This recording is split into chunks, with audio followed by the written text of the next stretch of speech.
to the Middle East. It's very good.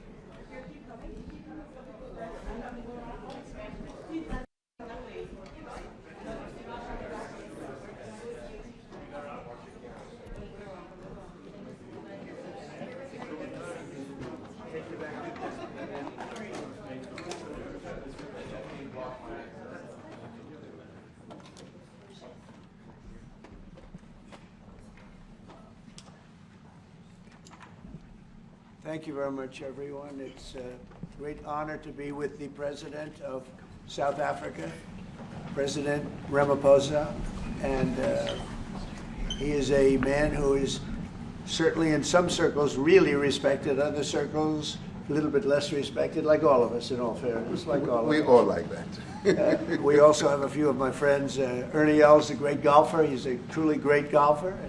Retief Goosen, who's an other really, we call him really a great golfer too, Ernie, right? You two guys are fantastic. And we could add Gary to the group, Gary Player. What a group of golfers South Africa's had. Yes, yes. There must be something in the water, right? It's yes. Something good. These two guys are it's unbelievable. It's the water, sir. Yeah, Gary's Gary. And David Frost, also another one yes. that I know is such a great one. Indeed. Was he as good a putter as they say, David? He's a putter. He's a putting machine, right? Absolutely. But he's another one. So something very good about South Africa in golf, and golf is still doing great in South Africa. And they have young players, I hear, coming up that are going to be very good. But it's an honor to have you here, and my friend, it's an honor to have you, one of the greatest businessmen in South Africa and long beyond. Thank you for being here. It's very, very great honor. Appreciate it. So we're going to be discussing certain things. As you know, we have the G20 is going to South Africa. When is that going to be? In November. In November. And thereafter, I hand over to you. And yes, we have it next. You originated the G20, so I'll hand over the baton to you, right. And then you lead the That's G20 right. in the world. We're going to have it the following year. Yeah. So we'll be discussing many things, and some of the things you've been reading about in the papers and yes. the media. And I would say that, look, the president is a truly respected man in many, many circles, and in some circles he's considered a little controversial. But we're going to be discussing some of the things that are taking place in South Africa and see if we can help. And we want to help. And we've had a long relationship with South Africa. I have, because indirectly I have so many friends that live there. I have a lot of friends. I mean, these are famous guys, but I have a lot of friends that live there that are tremendous people. And we'll be discussing that. We'll have a nice conversation. And I really appreciate that you guys came along. It really helps us in our thought process. But it is a great honor to have you, and I appreciate you called. He called. I don't know where he got my number, but I picked up. He said, I want to come over and see you. And that was my honor, and thank you very much for being here. You're most welcome. Thank most you very welcome. much. Well, thank you very much for welcoming us to this reformed White House. I've been here before, and it looks really fantastic. I must congratulate you. Thank you. But I also thank you for allowing our delegation. This is a very mixed delegation that you've got. We've got people from government, my ministers. I've got someone from the trade union movement who we really collaborate with, and from business yes. as well, and our sporting legends. When I spoke to you, you said, yes, come along and bring Gary Player, bring Ernie Els and Retief Goosen. I've brought the two of them. Gary Player, I spoke to him. And he said, look, I'm getting rather on in my years, but wishes us luck in this discussion with you. So it's a real joy. And I'd also like to thank you for allowing your people to start discussions with us at the trade level. I mean, we are essentially here to reset the relationship between the United States and South Africa. We are long-standing partners in many, many ways. We've collaborated in many fields, in space issues, in energy, and in trade, and we therefore need to reset that, particularly in the light of some of the announcements that you made on trade and investment. So we want to advance more trade between the two of us, to our two countries, and our people now have been empowered by yourself and by myself to start engaging, and we hope that we will be able to fuel that engagement during our talks.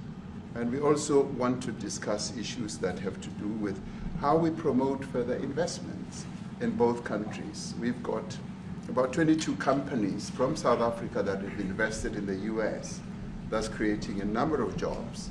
And similarly, you've got almost 600 companies that have invested in South Africa, and some of them have been in South Africa for more than 100 years. That's true. So our links are really long-lasting, and we would like to recalibrate those relations between our two countries and discuss a whole range of issues, geopolitical, the work that you're doing to bring peace around the world, in Ukraine and in the Middle East.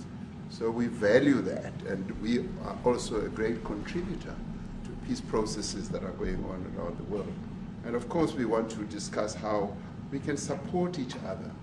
You are a much bigger economy than we are. We're just a tiny economy, but we rely on each other on a number of issues. We've got critical minerals that you want to fuel the growth of your own economy and reindustrialize. So we have that on offer, including rare earth minerals.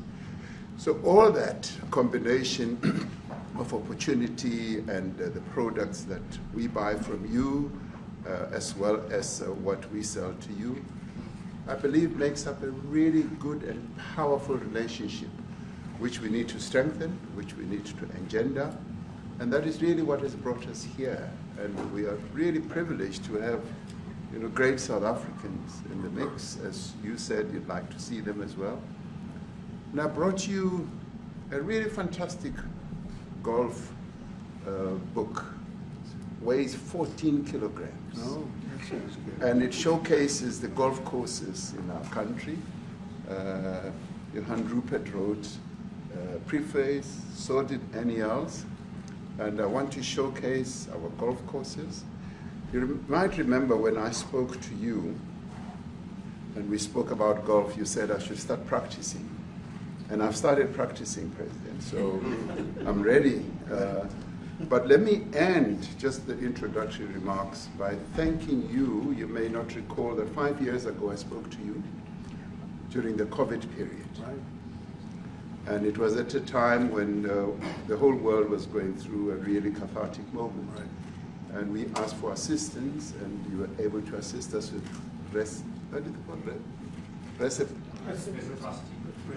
respirators.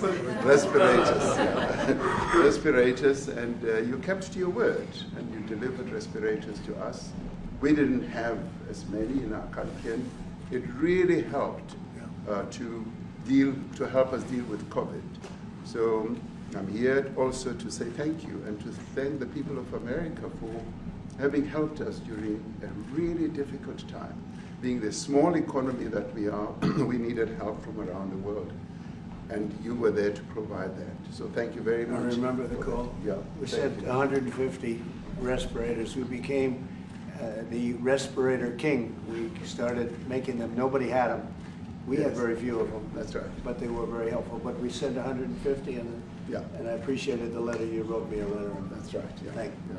Well, I appreciate that very much. Thank you very much for that. It really touched my heart after I spoke to you, and you delivered. So, great honor. Thank you very much. Yeah. Any questions, please? Mr. President, you welcome white Afrikaner refugees here. Can you explain to Americans why it's appropriate to welcome white Afrikaners here when other refugees like Afghans, Venezuelans, Haitians have all had their protected status revoked? Well, this is a group, NBC, that is truly fake news. They ask a lot of questions in a very pointed way. They're not questions, they're statements. We've had tremendous complaints about Africa, about other countries too, from people. They say there's a lot of bad things going on in Africa, and that's what we're going to be discussing today. When you say we don't take others, all you have to do is take a look at the southern border. We let 21 million people come through our border, totally unchecked, totally unvetted. They came from all over the world In many cases, they're criminals. They come from prisons. They come from mental institutions. They come from street gangs. They're drug dealers. So don't say that we didn't take them. We take them. We're trying to get them out as fast as we can. And we're doing record business on that. And we just won a big case where we're allowed to send back hundreds of criminals to Venezuela. Just won that today in the Supreme Court. I'm happy to hear. But we do have a lot of people are very concerned with regard to South Africa, and that's really the purpose of the meeting, and we'll see how that turns out. But we have many people that feel they're being persecuted, and they're coming to the United States. So we take from many locations if we feel there's persecution or genocide going on. And we had a lot of people. I must tell you, Mr. President, we have had a tremendous number of people, especially since they've seen this. Generally, they're white farmers, and they're fleeing South Africa, and it's a very sad thing to see. But I hope we can have an explanation of that, because I know you don't want that. It's a kind of a different meeting. Normally we have meetings, we talk about trade, and we'll be talking about trade and other things. But that certainly will be a subject that comes up. Yeah. Yes, please. Brian? Thank you very much. I'd like to get your thoughts on Letitia James. Director Polte, according to him, Letitia James says that the alleged mortgage fraud was simply a mistake. I want to get your thoughts on that. She put down that her father was her husband in order, and this is very similar to, I guess, the false attacks they have on here. Well, I don't know what it is currently, but Letitia James, who's the Attorney General of New York State, it seemed, I'm not involved in that at all. I know that it's being handled by various groups, I guess, but it's major fraud, mortgage documents, and fraudulent everything. I think she said the father was her husband, which she had to have a husband, or so she chose her father, and she put it down, and she had didn't she sign in Virginia, yet she said she lived in Virginia, yet she's the New York State Attorney General. She did that for tax reasons, so she could take advantage of taxes. And she had the wrong number of units. She had a much different number, which wouldn't have allowed her to qualify and scam the government. So I don't know. I think she's very bad for New York, but I really don't know too much about it, but I appreciate the question. Yes, thank you very much. Yes. Mr. President, what's the benefit for you to be convinced that there's no genocide? Please. Thank you, Mr. President. So May 25th will be the celebration of Africa Day, which pretty much a lot of celebration will be taking place around the world, including here in the United States. What is your message to the entire African continent, African people in this important occasion? Well, I want to see peace, and I want to see happiness. I want to see health, and you have incredible land. There's tremendous value. A lot of countries don't have that value in the land, the value you have. We have a situation, I think you probably heard about it. We've done, through some very talented people, helped settle a war that's been raging for years, Rwanda and the Congo. And I think we've done it. Believe it or not, I think we've done it. And could you just say a few words about that, my friend? Yes. A couple of weeks ago, they signed, the two parties signed a declaration of principles in which they've agreed on the way forward. And they have both submitted their draft peace agreements, and we have put together one that incorporates both of their suggestions, and we've given it to them. So we're in the process of finalizing this Looking peace good, agreement. right? Looking very good. No, we have to thank you for even those efforts, because the African continent, particularly SADC, our Southern African Development Community, has for years been seeking to foster peace in the Democratic Republic of the Congo. So all efforts, including those from outside the continent and inside the continent, are really worthwhile. We are removing our troops from there so that peace can then prevail in that whole area. And we hope that with the support of the international community, we will really have peace in that area. It's so vital, it's so important for the whole region. Well, we sent our people there, and I think we did a very good job, as headed by my friend And that was great. That was great. I mean, I'm just hearing phenomenal reports because all I'm hearing is death, death, and they're chopping heads off, and it's horrible over there.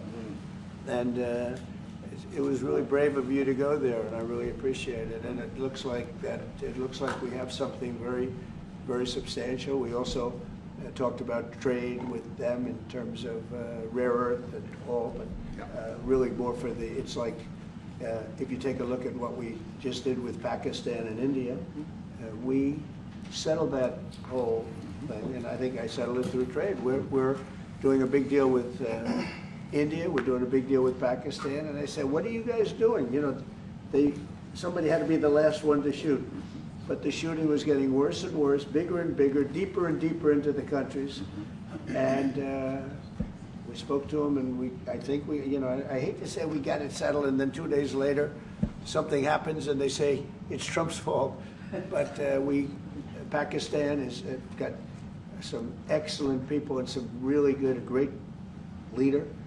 And India is my friend, Modi. Modi? And he's a... Mutual friend? Yeah, Yes. he's a great guy. And I called them both, and we just did something good. We're trying to settle Russia, Ukraine.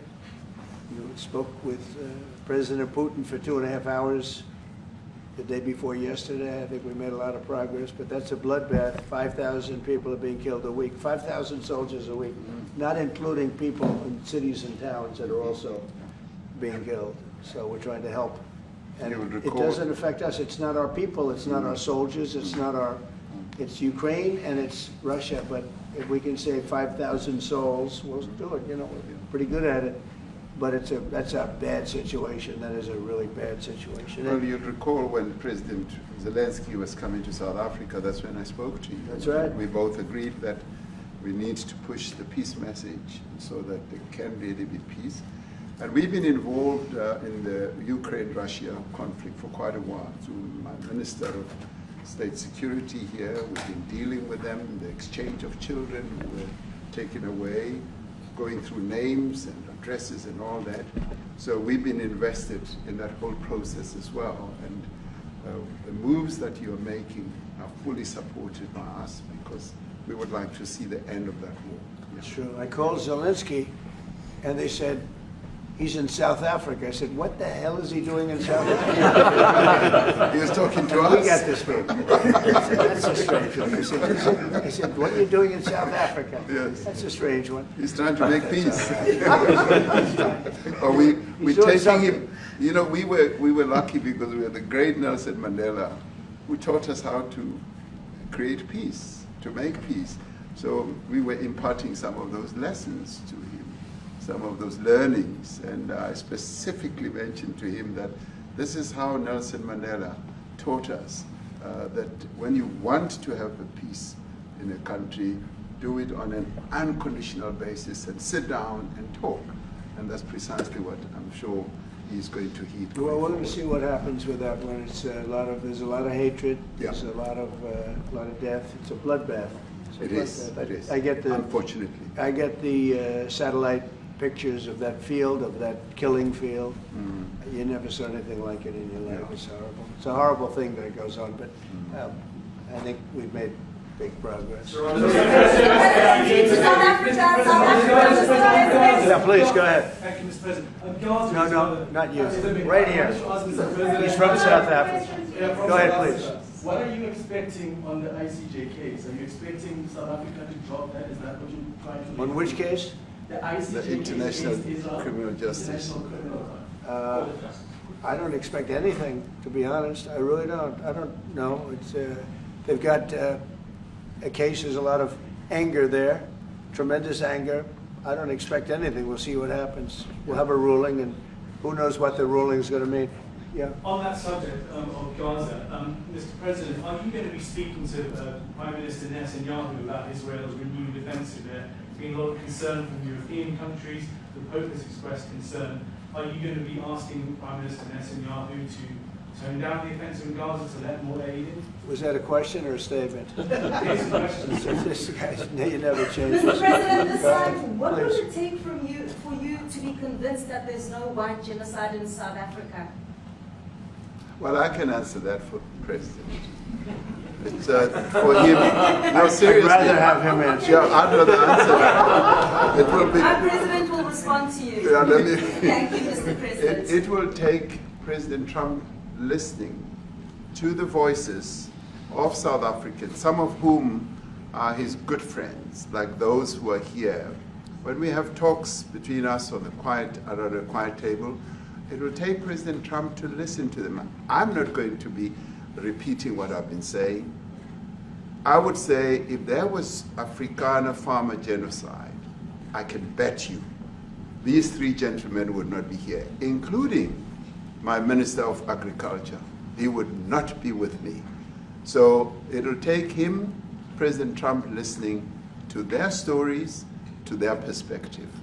That is the answer to your question. But, Thank you, Mr. Mr. President, I must say President that Trump. we have, no, wait. We have thousands of stories talking about it. Sure. And we have documentaries, we have news stories, and that. Is Natalie here, somebody here to turn that? I could show you a couple of things, and it has to be responded to. Yeah, sure, We we have- will. Let me see the articles, please, if you would, and turn the lights down. Turn the lights down, and just put this on. It's right behind you, Johan. There's nothing this parliament can do. With or without you, people are going to occupy land. We require no permission from you, from the president, from no one. We don't care. We can do whatever you want to do. Who are you to tell us whether we can occupy land or not? We are going to occupy land. Yeah. South Africa occupy land. That's who we are. Whatever we want to do, we can withdraw my membership from this useless parliament. Honorable. Yes, honorable member. Must never be scared to kill. A revolution demands that at some point there must be killing, because the killing is part of a revolutionary act. Shoot to kill, Ramaphosa. Kill the poor, the farmer. Kill the poor, the farmer. Pa, pa, pa, pa. To kill Ramaphosa. Kill the poor, the farmer. Kill the poor, the farmer. The mayor of DA in PE is a white man. So these people, when you want to hit them, go after a white man. They feel a terrible pain because you have touched a white man. Not because Mashaba and Suni will not be touched. They will be touched, no one. But we are starting with this whiteness. We are cutting the throat of whiteness. Shoot to kill Ramaphosa. Kill the brewer, the farmer. Kill the brewer, the farmer. Pa, pa, pa. Shoot to kill Ramaphosa. Kill the brewer, the farmer. Kill the brewer, the farmer.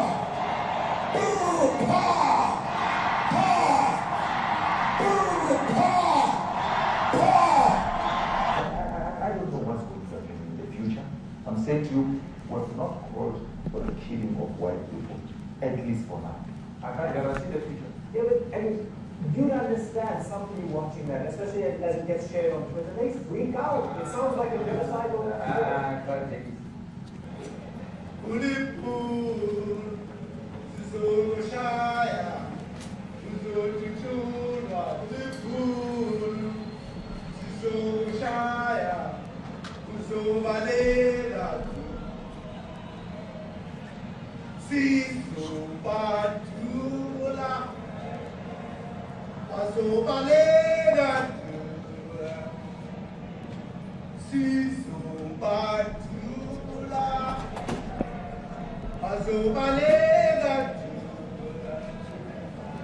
Who will expropriate land without compensation, whether they like it or not. If they object, they can seek refugee in America.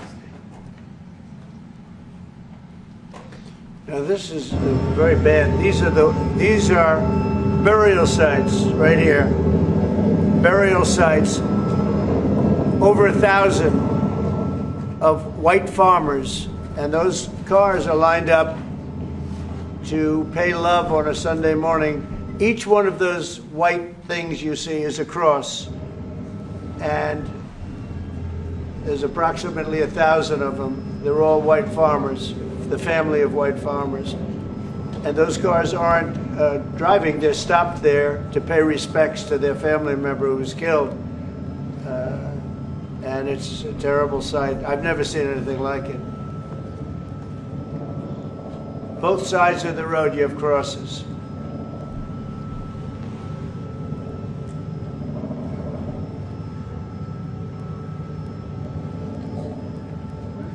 Those people were all killed. Have they told you where that is, Mr. President? No, I'd like to know where that is, because this I've never seen. But, okay. I mean, it's in South Africa, that's where. We need to find out.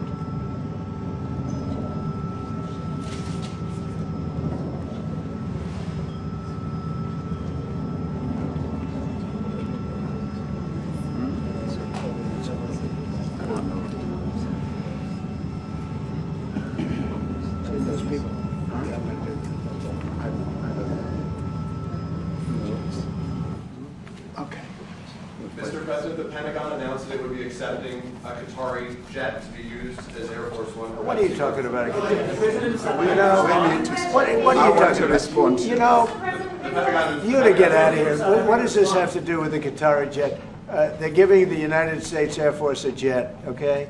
And it's a great thing. We're talking about a lot of other things. It's NBC trying to get off the subject of what you just saw. You are a real, you know, you're a terrible reporter. Number one, you don't have what it takes to be a reporter. You're not smart enough. But for you to go into a subject about a jet that was given to the United States Air Force, which is a very nice thing, they also gave $5.1 trillion worth of investment in addition to the jet. Go back, you ought to go back to your studio at NBC, because Brian Roberts and the people that run that place, they ought to be investigated. They are so terrible the way you run that network, and you're a disgrace. No more questions from you. Go ahead. Go ahead, talk about that. His name is Peter something. He's a terrible reporter. Quiet. Let's go. Thank you so much. President Trump, Anna Disaster from EMCA in South Africa. Thank you very much. Thank you very much, Steve. What would you like President Ramaphosa to do about the situation that we've just seen on the screen? I don't know. Look, these are articles over the last few days. Death of people. Death. Horrible death. Death. I don't know. To pick anyone, white South Africans are fleeing because of the violence and racist laws. And this is all, I mean, I'll give these to you. So when you say, what would I like to do? I don't know what to do. Look at this. White South African couples say that they were attacked violently. And, President Trump, when will you go and see for yourself if it is? well, I could do that. Look, here's burial sites all over the place. These are all white farmers that are being buried. And he asks about a jet that was given. You ought to be ashamed of yourself. You know, you are so bad. You're such a bad reporter.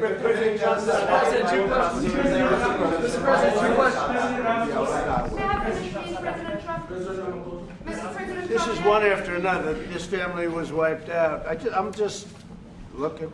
Can we get a report from President Ramaphosa, Your please? reaction to those videos, Mr. President? President Trump, Well, I think the videos are so. No. When you look at the videos, I mean, how does it get worse? And these are people that are officials, and they're saying that kill the white farmer and take their land. That's what it is. And I have other friends in South Africa. I have people that left. One in particular that says you can't go there. He said they want to take your land. They take your land and they kill you. It's okay, and they say it's okay to do. Now we're going to talk about it, but this is a tremendous look. This is a story recent. These are all people that recently got killed. Yeah. And I don't know how it can get any worse. These are and you know, the men that you saw, the people that you saw in that movie, those are officials. Those are people that were in office. They had one march, they had a dance in your parliament, whatever you may call it, legislature. Well, let me clarify that. Yeah, let me clarify that, because what you saw, the speeches that were being made, one, that is not government policy. We have a multi-party democracy in South Africa that allows people to express themselves, political parties to adhere to various policies, and in many cases, or in some cases, those policies do not go along with government policy. Our government policy is completely against what he was saying, even in the parliament. And they're a small minority party, which is allowed to exist in terms of our constitution. But you do allow them to take land. No. You do allow them to take land. Nobody can take land. And then when they take the land, they kill the white farmer. And when they kill the white farmer, nothing happens to them. No, there is nothing happens to them. There is criminality in our country. People who do get killed, unfortunately, through criminal activity, are not only white people. Majority of them are black people. And we have now the farmers are black. The farmers are not black. I don't say that's good or bad, but the farmers are not black. And the people that are being killed in large numbers, and you saw all those grave sites, and those are people that loved ones going, I guess on a Sunday morning, they told me, to pay respect to their loved ones that were killed. Their heads chopped off. They died violently. And, you know, I mean, we're here to talk about it, and I didn't know we'd get involved here. But I will say this, that if the news wasn't fake like NBC, which is fake news totally, one of the worst, ABC, NBC, CBS, horrible. But if they weren't fake news like this jerk that we have here, if we had real reporters, they'd be covering it. But the fake news in this country doesn't talk about that. They don't want to talk about it, but now they have to talk about it. But they won't. This won't even be a subject. They'll have him talking about why did a country give a free, think of this, why did a country give an airplane to the United States Air Force?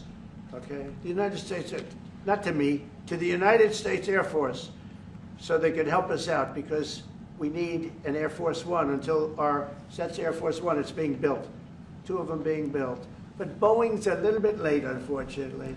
So why did they give us a plane to the United States Air Force? That's what that idiot talks about after viewing a thing where thousands of people are dead. I'm sorry, I don't have a plane to give you. I wish you did. I'd take it. I would take it. If your country offered the United States Air Force a plane, I would take it. Okay.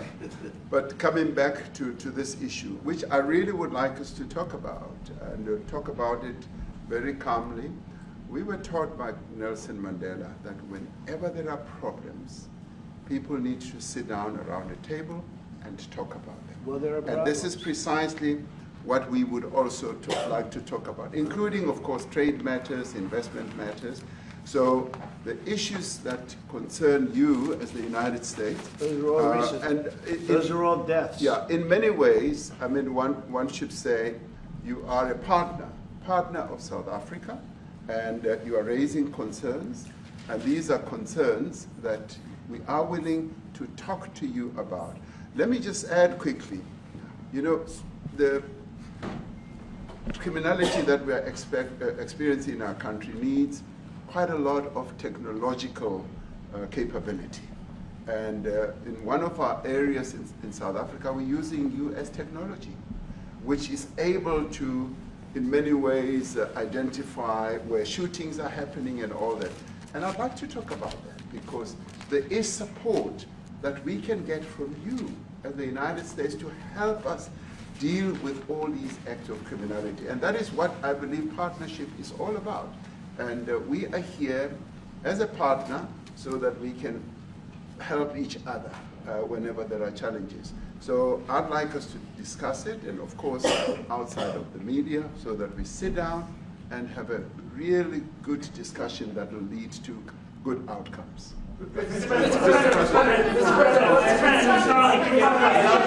any other further punitive measures that could be in place should you not be satisfied that South Africa is fixing some of the very bad things, in inverted commas, that you tweeted are happening? Well, there are a lot of bad things happening in many countries, but this in particular has been very, very bad, very bad. And because of we're going to have the whole world watching in another short period of time because you have the G20, and that's a big deal. And it seems like, I want you to look good. I don't want you to look bad. Very good. But we have hundreds of people, thousands of people trying to come into our country because they feel they're going to be killed and their land is going to be confiscated. And you do have laws that were passed that gives you the right to confiscate land for no payment. You can take away land for no payment. I want to clarify that because we have a constitution. Our constitution guarantees and protects the sanctity of tenure of land ownership. And that constitution protects all South Africans with regard to land ownership. However, we do say, because we've got to deal with the past, the government, and as your government also has the right to expropriate land for public use. And you're doing that. And we've never really gotten underway with that. And we are going to be doing so. You're taking people's land away we have not. From them. We have, and those people, in many cases, are being executed. They're being executed. And they happen to be white, and most of them happen to be farmers. Mm-hmm. And that's a tough situation. I don't know how you explain that. How do you explain that? They're taking people's land away, and in many cases, those people are being executed. And in many cases, it's not the government that's doing it. It's people that kill them and then take their land, and nothing happens to them. But we have thousands of people that want to come into our country. They're also going to Australia in a smaller number. But we have thousands of people that want to come into our country, and they're white farmers, and they feel that they're going to die in South Africa, and it's a bad thing. Yeah, please. What can South Africa do? What concessions would you like to see them make to improve relations with the United States? Then I have one more for President Ramaphosa afterwards. Well, we just spoke about it. I got them a very, very complex machine, 150 of them. I was asked by the president if he could help, and I did that. And, I have great feeling for all countries. I deal with all countries, but I have a great feeling for South Africa because I have friends. I have a couple of friends, a few friends here today. I have many friends from South Africa, but many of those friends are not, they can't go back. I have Elon is from South Africa. I don't want to get Elon involved. That's all I have to do, get him into another thing. But Elon happens to be from South Africa. This is what Elon wanted. He actually came here on a different subject, sending rockets to Mars, okay? Yes. He likes that better. He likes that subject better. That's right. But Elon is from South Africa, and I don't want to talk to him about that. I don't think it's fair to him. That's right. But I will say that people are fleeing South Africa for their own safety. Their land is being confiscated, and in many cases they're being killed. And that scene of, you see how many crosses they have. Those crosses, that's a dead person in every one of them. And those trucks or cars are paying their respects to all of those dead people on a Sunday morning. That's a rough thing to explain away. And the problem we have, and the way, a correct and a fair media exposes things. But we have a very corrupt media. They won't even report this. If this were the other way around, it would be the biggest story. Now, I will say apartheid, terrible. That was the biggest story. That was reported all the time. This is sort of the opposite of apartheid. What's happening now is never reported. Nobody knows about it. All we know is we're being inundated with people, with white farmers from South Africa. And it's a big problem. Marco Rubio was telling me he's never seen anything like it. The numbers of people that want to leave South Africa because they feel they're going to be dead very soon. Yes, please. Brian, go. If I could just ask you a question. 72% of farmers in your country are white. If they flee, Do you feel that maybe the economy could collapse? You may not have a gap to fill in those people that need to replace those farmers. You know, I'd like my Minister of Agriculture, who is white, who comes from an opposition party to mine, who's joined my government at my invitation to address this very issue, including the question that you've just raised. John? Thank you very much, Mr. President. Yeah. And Mr. President, thank you for welcoming us to the White House. I would say we have a rural safety problem in South Africa. I don't think anyone wants to candy coat that. And it requires a lot of effort to get on top of it. It's going to require more policing resources. It's going to require a different strategy to be able to deal with it. But certainly the majority of South Africa's commercial and smallholder farmers really do want to stay in South Africa and make it work. And I've just come from the largest agricultural show in the Southern Hemisphere with organized agriculture and farmers, and the majority of them want to stay. But they too there have a memorial to those who've died as a result of farm attacks. And as the Minister of Agriculture, it is something that I'm particularly exercised with my colleagues at police and my colleagues in the justice cluster to start making farm attacks and stock theft a priority crime.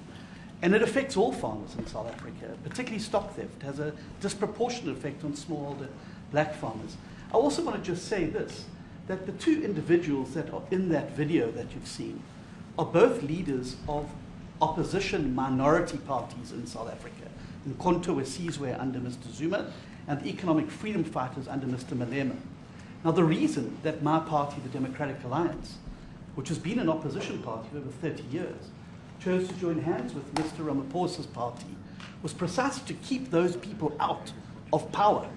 We cannot have those people sitting in the union buildings making decisions.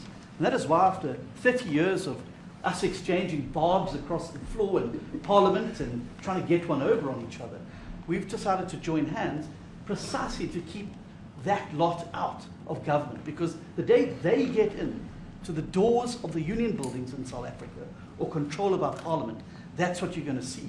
And that is why this government, working together, needs the support of our allies around the world so that we can strengthen our hand, grow our economy, and shut the door forever on that rabble getting through the doors of the union buildings, because then South Africa's future would be... So you denounced that type of language in the video that you saw? Oh yes, we've always done so. As government, as my own party, we are completely opposed to that. We, in 1955, adopted a document which said South Africa belongs to all who live in it. But why wouldn't you arrest that man? That man said, kill the white farmers, kill the white farmers. And then he danced, and he's dancing, and it's kill the white farmers. I think, I'm not sure, but I think if somebody got up in Parliament and started saying kill a certain group of people, he would be arrested very quickly. That man is going all over South Africa, and that's not a small party. That was a stadium that holds 100,000 people, and I hardly saw an empty seat. That's a lot of people. That's a lot of representation. And those crosses, we have dead white people, dead white farmers, mostly. And you take a look at Australia, they're being inundated, and we're being inundated with people that want to get out. And their farm is valueless, it's valueless, and they just want to get out with their life. And this is a very serious situation.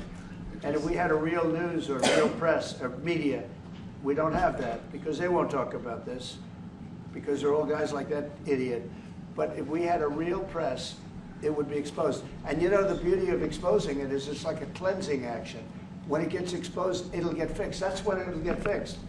But people don't talk about it. And I'll tell you who's talking about the thousands of people that are fleeing South Africa right now. Will you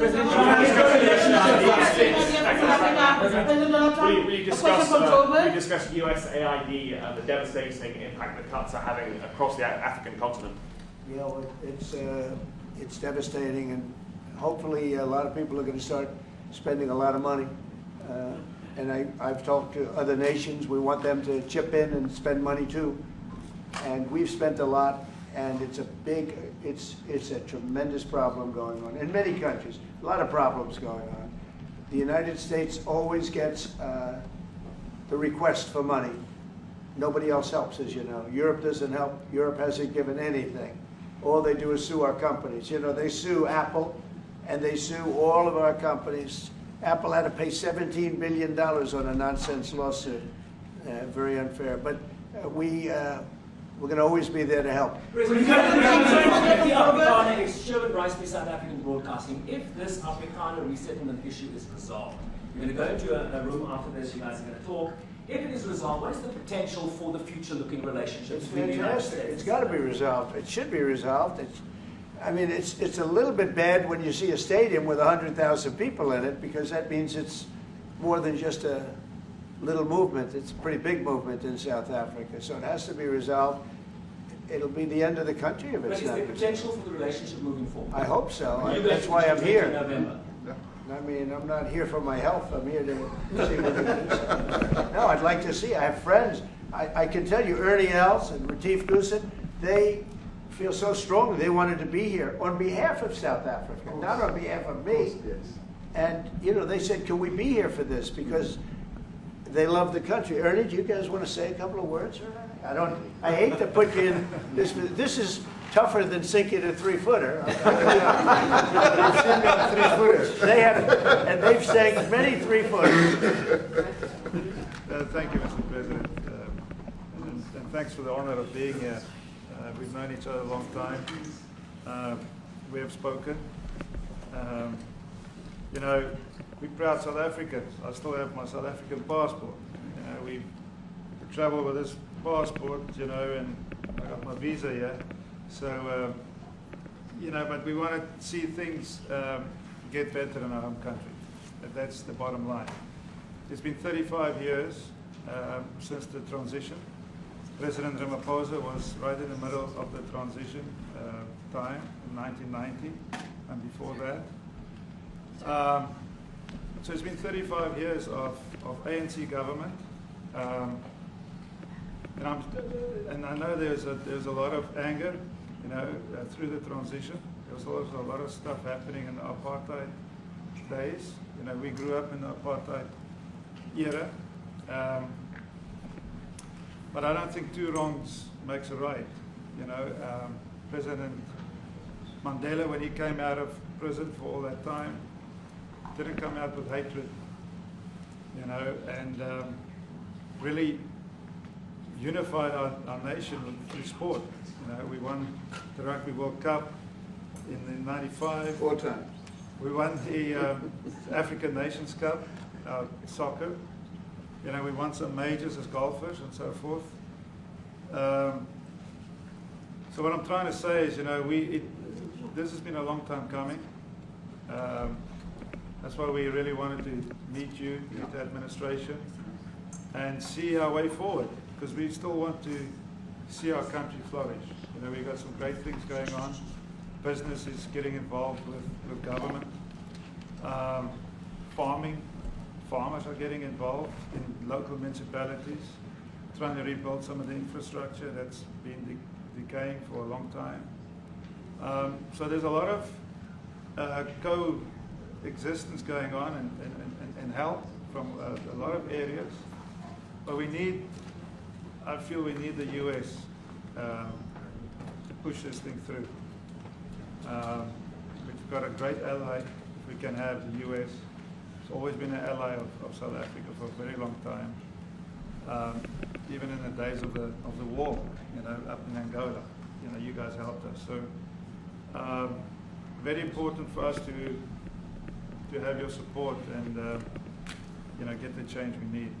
Where did you do that well? You might have done that even better than he plays golf, which is almost impossible. Johan, please. Sorry, Mr. President, if you had to wind all of those tapes properly, you will see I'm the biggest target of that rabble-rouser. Number one for over 10 years, Mr. Malema. In fact, the first time I met him, he was in the youth league with that gentleman, and look how he's changed. Right. We have too many deaths, but it's across the board. It's not only white farmers. It's across the board. And we need technological help. We need Starlink at every little police station. We need drones. I actually got drones donated for the peace parks to stop elephant and rhino poaching. And his predecessor stopped the importation because he said the United States would spy on us. I mean, US basics, the ridicule. So if you can help us. Remember, sir, you and I lived in New York in the 70s. We never thought New York could be what it became. 2 commissioners, a tough mayor. We need your help to stop this awful killing. But it's across the board. Ernie is right now building a house in George. I'm building 3 cottages for my grandchildren on a farm outside Grafrenet. I often go to bed without locking the door. And we have a serious problem with illegal aliens who stream across the border. And if you really look at our statistics, a lot of these murders, firstly, it's unemployment and illegal aliens. And then I met Vice President Vance many years ago, the Charlie Rose show. My wife loved the book. And she reminded me this morning that you emphasized the devastation that occurs when big companies leave towns and cities, and there's a culture of dependency that develops. And I remember you discussing it. Now that's our problem. If we don't get our economy to grow, the culture of dependency and the lawlessness will increase. I've been against apartheid all my life, and I'm their #1 target. Please just Google my name and Malema. You'll see it, sir. He marched on the farm. But the crime is bad. The crime is terrible, sir, but Mr. Steenhuisen won't admit to it, but he runs the Western Cape, where I live. And the biggest murder rate is in the Cape Flats. Gangs. We've got gang warfare. Like your M33, whatever these guys. We've got equivalents there. But we need your help, sir. And we need Elon technology. Well, one of the real areas of support is really in investments. We've got to grow our economy, because through growing the economy, we're then able to create more jobs. Because crime really thrives where there is inequality and unemployment. And that is one of the reasons that has brought us here, to improve our investment relations, our trade relations, so that we can preserve the number of jobs that your companies have created in South Africa. By virtue of what we export to you, we are able to create up to 500,000 jobs in the auto industry, in the agricultural industry, and a number of other industries, mining, where we export things to you. And we also know that as South African companies invest here, you are also able to create jobs. So it's a mutually beneficial relationship. So our main real reason for being here is to foster trade and investment, so that we are able to grow our economy with your support, and so that we are also able to address all these societal problems, because criminality thrives when people are unemployed, when they have no other hope to eke out a living. So that is what we need to resolve. And your support, your partnership with us, is what is really going to give us a strong capability to move forward. President, please, Retief, do you have, excuse me, do you have anything to say? I mean, I don't want to leave you out. You know, the guy won 3 or 4 majors. 3 or 4? No, only 2. 2. That's a lot. By the way, 2's a lot. A lot of tournaments you won too. Do you have anything to say? Yeah, thank you, Mr. President. President Ramaphosa. I grew up in an area in South Africa that is a farmland area, Polokwane. Yeah. And Yeah. There is some issues up there. Obviously, my dad was a property developer as well as a part-time farmer. And yeah, some of these buddy farmers got killed. The farm is still going. My brothers run it. But it's a constant battle with farms they're trying to burn the farms down to chase you away. So it is a concern to try and make a living as a farmer. And at the end of the day, without farmers, there's no food on the plate. So we need the farmers Your to brother produce loves the food. farming, right? He wouldn't do it. He wouldn't even want to do what you're doing, right? They love farming. They don't want to leave. But it's a struggle. Yeah, and food and fresh water is the most important thing in life. Without those two things, you can't survive. How is the water there? The water is great. Obviously, all the water comes out of the borehole, out of ground for us down there. But yeah, it is a battle to get the water out sometimes when all the equipment gets stolen all the time that you're trying to get the So water does out. your family and your brother, do they feel safe on the farm? They live behind electric fences, try and be at night safe. But it is constant whenever you leave that something could happen. And there's nowhere to live. Both of them has been attacked in their houses. My mom's been attacked in her house when she was 80. So it is difficult. But the guys live a great life despite everything going on. Something. President Trump, I brought along the president of the largest trade union in our country, Ziggy Solosi, because she leads many, many workers, more than 1 million, 2 million workers. And maybe we should give her a chance to say something because she's come all the way to join us. Thank you very much, Mr. President Trump, for having us, and President for extending the invitation to us as organized labor. And I must say that we are here to support the initiative that has been made by our government with business, of course, as organized labor. We've been coming to Washington on the AGOA trade relations in the previous regime. And I think at the center of it all, for me, it is exactly what Mr. Rupert have said, the importance of us growing the economy. We have always emphasized when we were here and kept on coming and negotiating on AGOA that the 600 US companies that are based in South Africa, as you said, President Ramaphosa, 500,000 jobs will be wiped out. We need more foreign direct investment in our country. We are not just talking about those that will lose employment, but we are talking about over 40% of people that are unemployed, that have no hope of ever finding a job. And we think that, correctly, as they have said, that we need to deal with the issue of porous borders in our country, so that everyone that comes in is documented. We also need to, and I would have thought that the minister would address the issue of land expropriation and how the policy works in South Africa.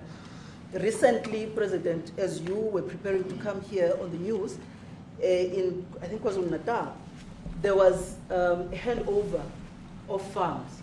And white farmers were saying, we are donating the land, but also there's a willing buyer, willing seller in South Africa. So there is no expropriation without compensation, but it is a willing buyer, willing seller. And that white farmer was even saying, President, that the government is even paying more in buying the land than what the land is worth of. And I think those are the realities, President, that we must say that we need to address, of course, but also the importance of agriculture linked to AGOA. People rely on it, and I think, as Retief have said, for survival and living. But lastly, for me, President, is also the issue of the crime statistics.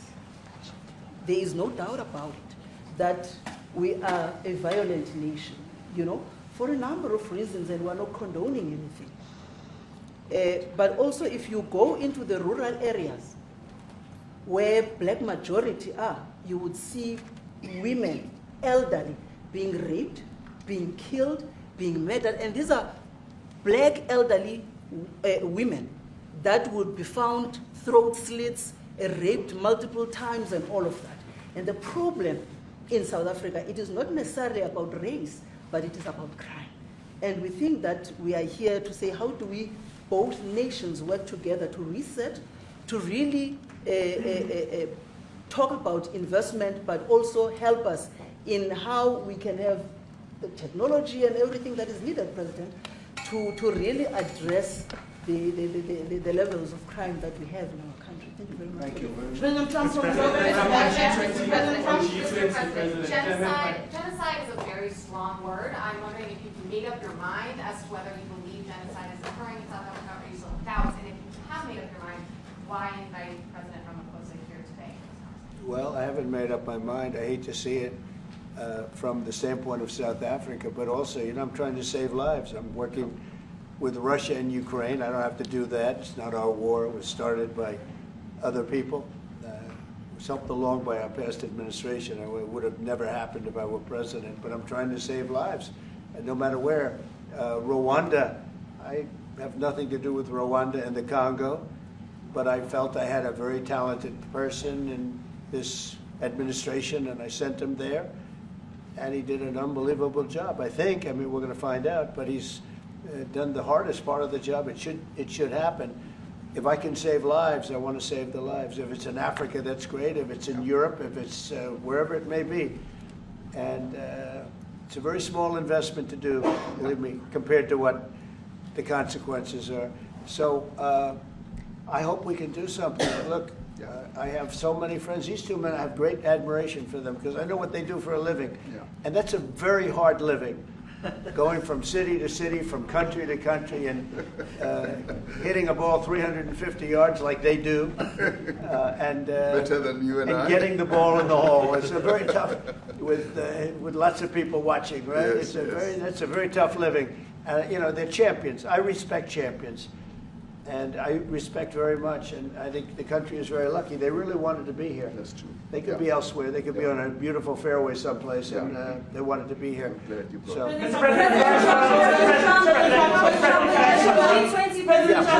name is Yanda Mwobo from Newsroom Africa in South Africa. Good. How important is it for the United States to be at our G20 summit in November, given the relationship between our two countries? You just heard what has been said to you just now.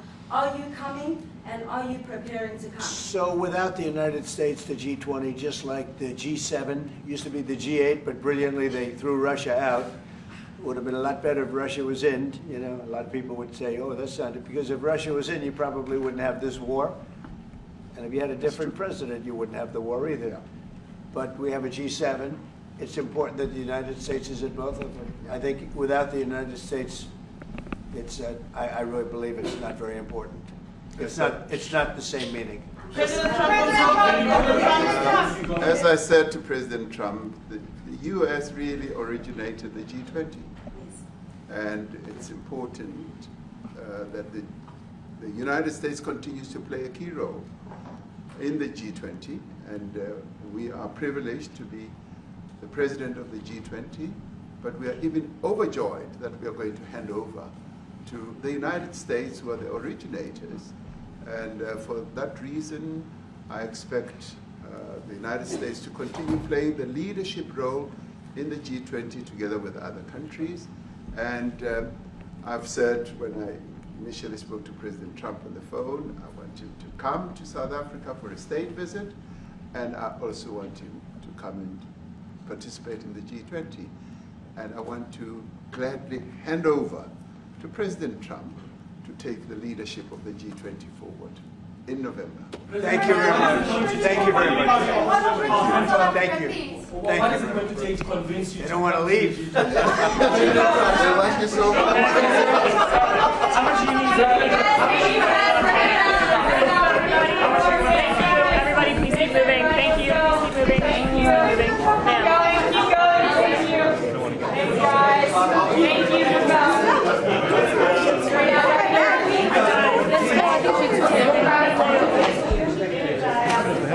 Outside? Oh, we didn't bring them in. Oh. Oh my God. mentioning it to Lily Space as it is. No,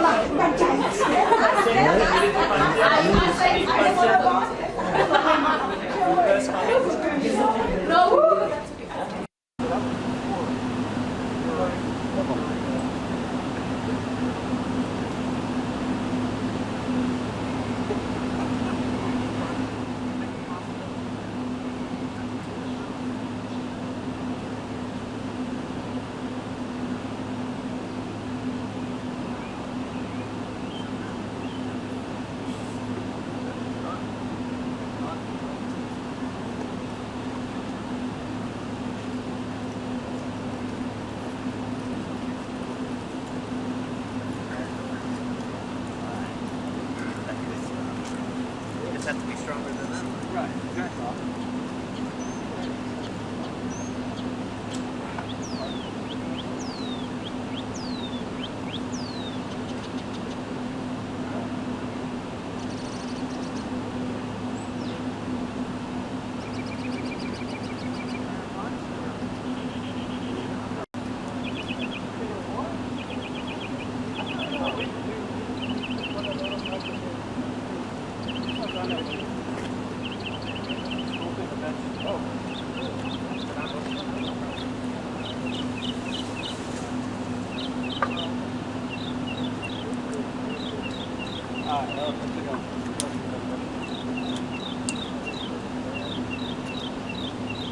No. Okay. Yeah, I don't know.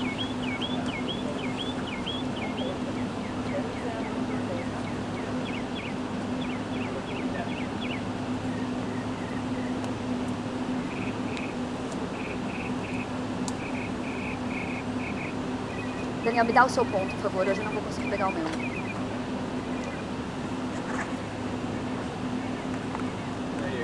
Guarda pra mim, fazendo favor.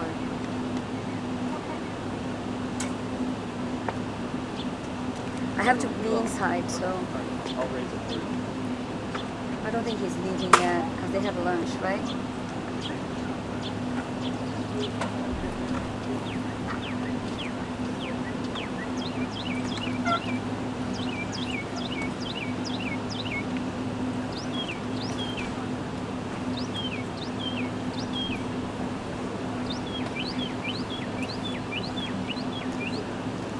Eu não tô ouvindo nada, você tá?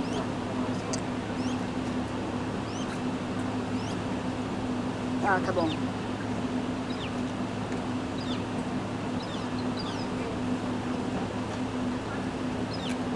Sim, gente, não tá dando hoje pra se mexer aqui onde a gente tá, vamos assim. Hoje tá foda.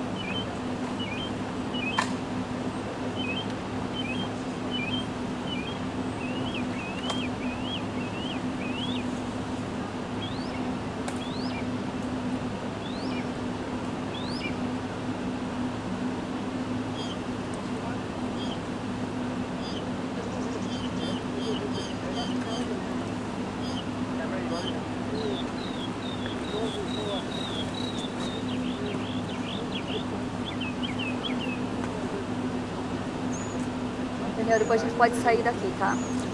Ah, não, a gente tem um estúdio 1. Mas eu acho que o estúdio I é melhor a gente fazer de lá, ó. A gente tem 20 minutos entre um e outro. Ah, não? Entre um e outro? Tá bom.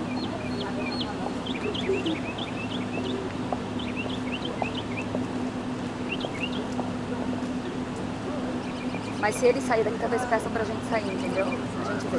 Vai. Tá bom, gente, vamos lá.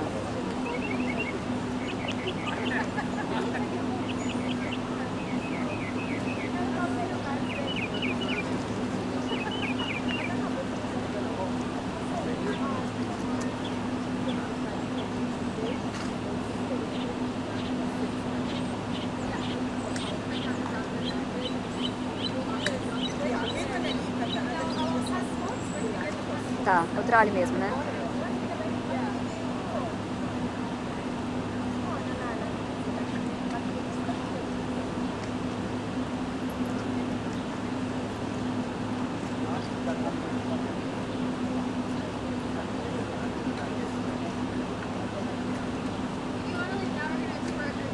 Now we're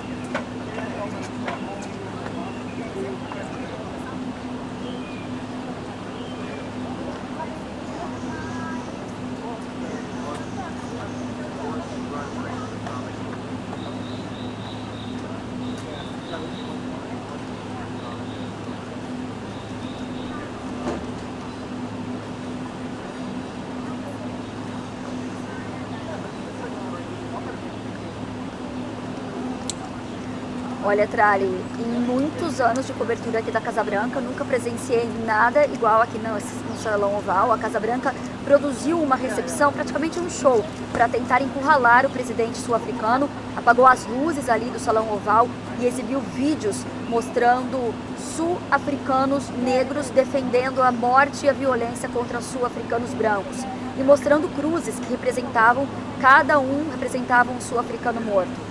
Donald Trump também mostrou reportagens sobre o que ele chamou de casos de racismo contra fazendeiros brancos lá no país. O presidente da África do Sul, Cyril Ramaphosa, mantendo ali a calma, ele pediu para esclarecer que isso não é política do governo dele, que não há discriminação e que são grupos isolados que promovem a violência. Desde que voltou à presidência, Trump cortou a ajuda financeira à África do Sul, expulsou até o embaixador